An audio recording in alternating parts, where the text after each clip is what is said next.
Okay, this happened when I was around 9 years old, 25 now, and I will never forget it. It gives me goosebumps to this day. I live in a terraced house, 4 houses combined, and my neighbors and I each have our little patio. There is a slight road 10 meters from my yard where people do their Sunday walks. Only a small fence separates my small yard and patio from that road.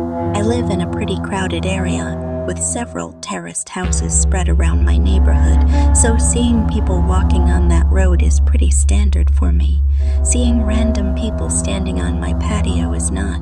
When I was 9, I usually got home from school about an hour before my mom got home from work.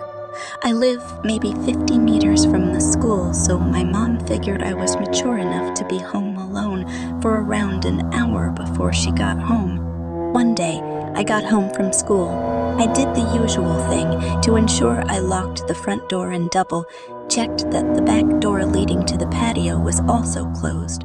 I was 9, and being alone was a little scary, even though it was in the middle of the day and only for 1 hour.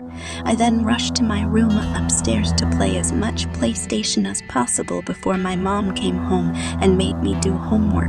While playing, I heard this noise coming from outside my window. My room was located 1 floor over the patio with a view of the road I told you about before. It was kind of like the sound of a cat. But my cat had been missing for over 3 months. Hope sparked, and I thought, did he finally come back? I ran downstairs to check if it was my cat, but the sight that met me gave me goosebumps just writing this.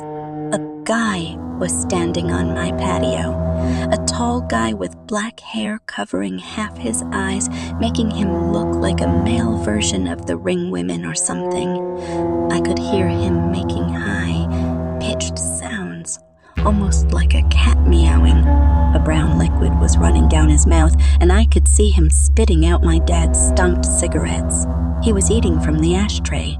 I was frozen observing this, but eventually snapped out of it and screamed so loud that the man must have heard it.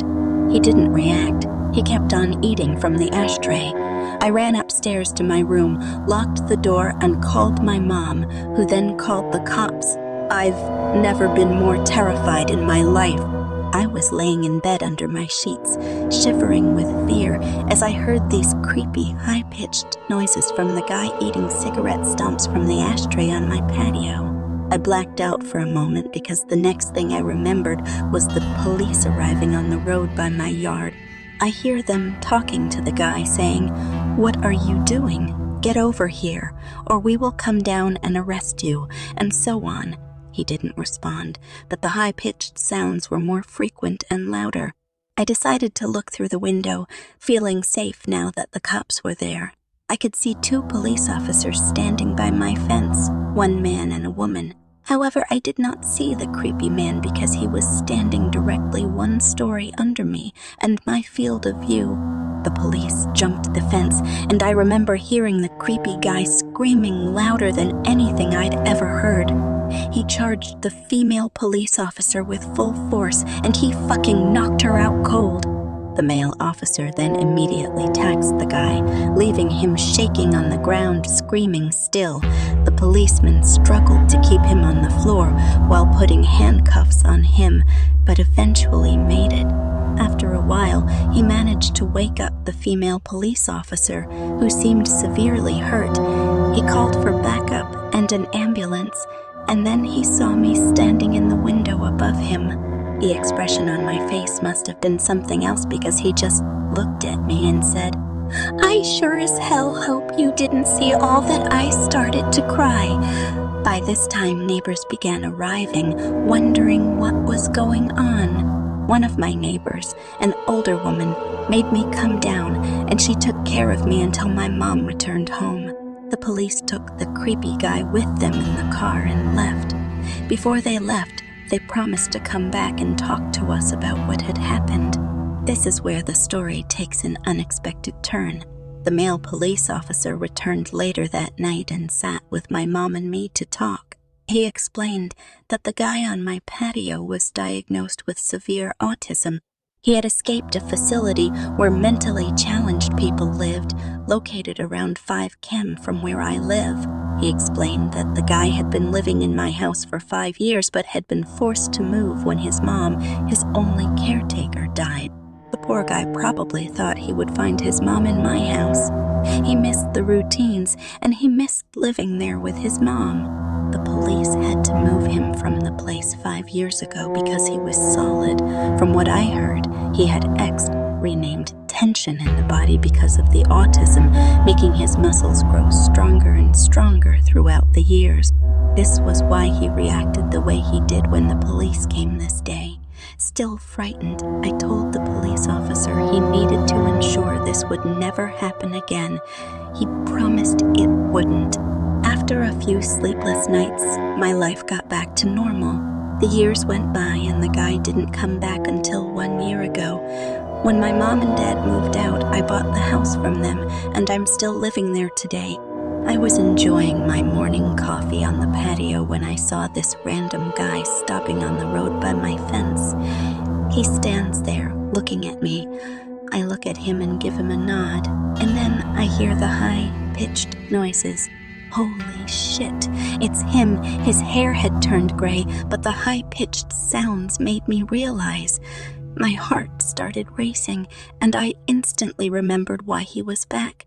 I realized that he must have managed to escape again. Because I kept my cool a bit longer than when I was 9, I started to realize how sorry I felt for the guy. 16 years later, and he was back to look for his mom. I carefully asked him if he wanted to come down to the patio. He instantly jumped the fence. I thought he would knock me out as he did to that police officer. He didn't. He smiled. He looked at me and smiled. I offered him to sit down. He didn't respond. I showed him to sit down. He didn't respond. I showed him to come inside. He started laughing. We went inside. His face lit up pure joy. He was home. It reminded him of the life he had with his mom. It almost made me tear up. Suddenly, he sat down on my couch, turned on my TV, and switched directly to the cartoons. I observed him for a while. He was focused on the comics. I just wanted him to enjoy the moment, so I didn't say anything to him. I realized I had to call the facility to let them know. The caretakers arrived 10 minutes later. After much convincing, he got back up crying and they returned to the facility. I called the facility 2 days later. We made a deal. His name is Tom, and I now consider Tom my friend. Every Sunday from the day he returned, Tom and his caretakers visit me to watch cartoons. They say it's the highlight of his week. It makes my heart warm. For several years, my thoughts were, let's not meet the guy on my patio eating from the ashtray now. My thoughts are, let's meet every Sunday to watch cartoons. My friend